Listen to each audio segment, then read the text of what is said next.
గురుగారు ఇప్పుడు కూటమి పరిపాలన వచ్చి 1 ఇయర్ అవుతుంది. సార్ చంద్రబాబు నాయుడు గారి పరిపాలన ఎట్లా ఉంది? రోడ్లు గాని, అభివృద్ధి గాని, సంక్షేమం గాని?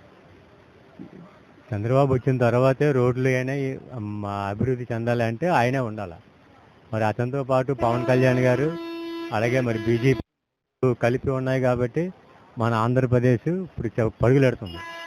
కాబట్టి మరి ఆ ప్రభుత్వం ఉంటేనే ఏదైనా కంపెనీలు రావాలన్నా ఉద్యోగాలు రావాలన్నా ఏదైనా అభివృద్ధి చెందాలంటే చంద్రబాబు ఉండాలి. సార్ ఇప్పుడు శాంతి భద్రత విషయంలోకి వస్తే గతంతో పోలిస్తే ఇప్పుడు ఎట్లా ఉందంట? ఇప్పుడు బాగా శాంతిగా ఉంది. ఎక్కడ భయపడక్కర్లేదు. ఏ మహిళ కూడా ఒడి మీద తిరిగినా భయపడక్కర్లేదు. ఏ రాత్రి మీద తిరిగినా సరే భయం అనేది లేదు. చక్కనటువంటి సార్ ఇప్పుడు సంవత్సరం రాగానే తల్లికి వందనం అని, తర్వాత దీపం పథకం అని, ఆడవాళ్ళకి ఆగస్టు 15న బస్సులు ఫ్రీ అని పెట్టారు. ఎట్లా ఉంది సార్ ఇది?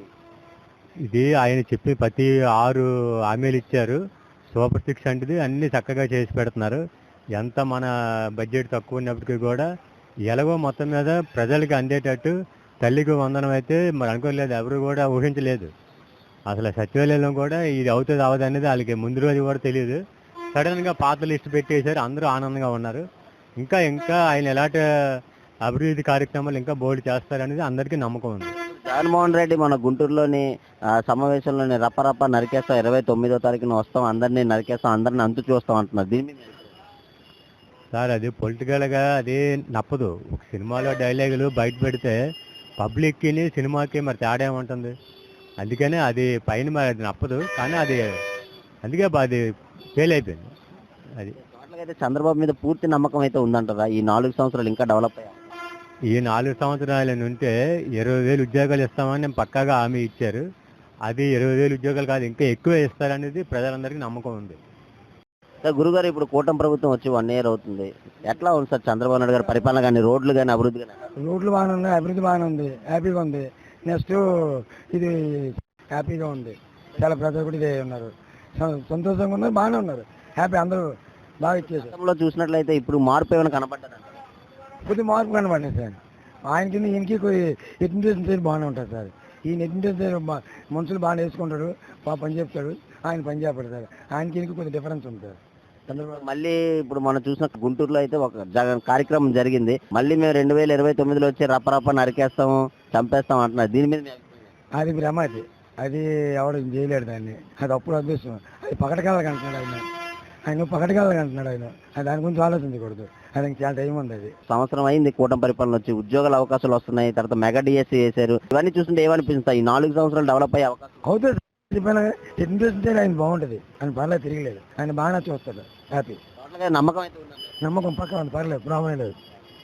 జగన్మోహన్ రెడ్డి పర్యటనలో సింగయ్య అనే అతను ఆయన కారు కింద పడి చనిపోతే దాన్ని కొంతమంది వైసీపీలు కానీ, రోజా కానీ ఇది గ్రాఫిక్స్ చనిపోయాడు అది ఇదని మాట్లాడారు. దాని మీద మీరేమన్నారు?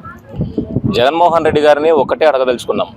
పల్నాడులో ఒక బెట్టింగ్లో డబ్బులు వేసి పోగొట్టుకున్న అతను చనిపోతే వాళ్ళ కుటుంబాన్ని పరామర్శించడానికి డిపార్ట్మెంటు 100 మందికి పర్మిషన్ మాత్రమే ఇచ్చింది.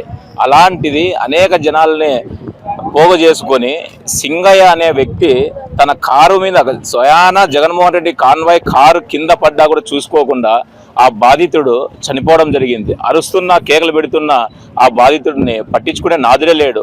అత్యుత్సాహానికి రోజా ఒక మాట అంటుంది, అంటే గ్రాఫిక్స్ చేశారు అది ఇదని మాట్లాడుతున్నారు. దాని మీద మీరు పూర్తిగా విజువల్స్ రాష్ట్ర ప్రభుత్వం అయితేనే కేంద్ర ప్రభుత్వం అయితేనే విడుదల చేసింది. ఒకసారి అమ్మా రోజా, మీరు మీ కుటుంబంలో సభ్యులైతే మీకు ఆ బాధ, ఆ పేగుబంధం తెలుస్తుంది. ఒక పేదరికానికి చెందిన ఒక వ్యక్తి సింగయ్య అనే వ్యక్తి స్వయాన తన కారు కింద ఉన్న విజువల్స్ ఇవాళ సోషల్ మీడియాలో వైరల్ అవుతున్నాయి. ఒక్కసారి చెక్ చేసుకోవాల్సిందని కోరుతా ఉన్నాం. అంటే ఇప్పుడు రాంబాబు, అంబటి రాంబాబు కూడా అన్నాడు, ఒకళ్ళు డ్రైవర్ అరెస్ట్ చేస్తే అందరి మీద కేసులు పెడతాం ఏంటి అది ఇదని అనమాట. అంబటి రాంబాబు గారిని ఒకటే అడుగుతున్నాం, అయ్యా మీరు మీ వెహికల్స్ లో 5 మంది వెళ్తుంటే ఏదైనా యాక్సిడెంట్ జరిగితే మీ డ్రైవర్ పైన కేసు మోపుతుందా? మీ డ్రైవర్ తో సహా కారులో కూర్చున్న మీ అందరికీ వర్తిస్తుందా?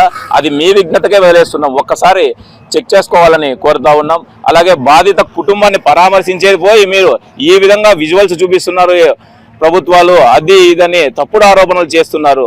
రాష్ట్ర ప్రజలందరికీ తెలుసు ఏ విధంగా ఆ సింగయ్య అనే వ్యక్తి తన టైర్ కింద నుజ్జునుజ్జవడం, కాసేపటి తర్వాత చనిపోవడం అందరూ చూశారు లైవ్ లో విజువల్స్ లో. అంటే ఇప్పుడు వైసీపీలో ఇలాగ తప్పుడు కేసులు పెట్టి అరెస్ట్ చేస్తున్నారు. అసలు ఈ గవర్నమెంట్ అది ఇదని మాట్లాడుతున్నారు. దాని మీద మీరేమంటారు? ఈ కలియుగంలో కర్మ ఫలితం అనేది ఒకటి ఉంది అన్న. గత 5 ఏళ్ల పరిపాలనలో చూసుకుంటే అనేక వికృత చేష్టలు చేసి డిపార్ట్మెంట్ పెట్టుకుని ఎన్నో ఇబ్బందులు చేశారు పేదలని. ఆ రోజు పెట్టిన తప్పుడు కేసులు, తప్పుడు ఆరోపణలు, తప్పుడు చేష్టల వల్లనే ఈ రోజు వాళ్ళ కర్మ సిద్ధాంతం అనేది వదలడం లేదు. ఎటువంటి తప్పు చేసిన బాధితులను ఖచ్చితంగా ఈ ఎన్డీఏ ప్రభుత్వం శిక్షగా విధిస్తుంది అని కూడా తెలియజేస్తున్నాం. చూసారు కదండి, మరి ఈ వీడియో కనుక మీకు నచ్చినట్లయితే ఒక లైక్ కొట్టేసి మీ అభిప్రాయాన్ని కూడా కామెంట్ బాక్స్లో తెలియజేస్తూ ఇలాంటి ఇంట్రెస్టింగ్ అప్డేట్స్ కోసం మా ఛానల్ని సబ్స్క్రైబ్ చేసుకోండి.